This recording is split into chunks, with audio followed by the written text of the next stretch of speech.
हवामान विभागानं मंगळवारी मान्सूनबाबतचा अंदाज वर्तवलाय. भारतात मागील 7 वर्षात मान्सून चांगला बरसलाय, परंतु यावर्षी सरासरीपेक्षा कमी पाऊस पडणार असल्याचा अंदाज हवामान विभागानं वर्तवलाय. यंदा पावसाळा कोरडा राहण्याची शक्यता आहे. मागील 20 वर्षांमध्ये सर्वात कमी म्हणजे सरासरी 92% पाऊस पडेल असा अंदाज भारतीय हवामान विभागाने व्यक्त केलाय. भारतीय हवामान विभागानं मान्सूनबाबत वर्तवलेला हा या वर्षामधील पहिलाच अंदाज होता.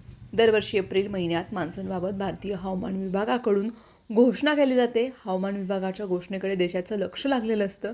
त्याचं कारण म्हणजे पावसाळ्यामधील जून ते सप्टेंबर या 4 महिन्यातच 70%हून अधिक पाऊस देशामध्ये पडतो आणि उन्हाच्या उष्ण झळांपासून भारतीयांना मान्सूननं दिलासा मिळतो. मान्सूनचा परिणाम देशाच्या अर्थव्यवस्थेवरती होतो. भारतात जवळपास 50% शेती ही सिंचनासाठी पावसाच्या पाण्यावरती अवलंबून आहे. चांगला आणि वेळेवर पडलेला पाऊस हा शेतीसाठी उत्पादन वाढवतो, त्यामुळे शेतकऱ्यांचं उत्पन्नही वाढतं. ग्रामीण भागामधील अर्थव्यवस्थेला चालना मिळते आणि भारतामध्ये जलस्रोत हे मान्सूनवरती अवलंबून आहेत.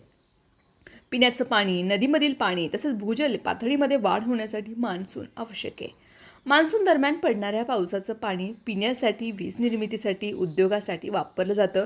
दरवर्षी भारतीय हवामान विभागाकडून सर्वप्रथम एप्रिल महिन्यात मान्सून पावसाचा अंदाज हा वर्तवला जातो.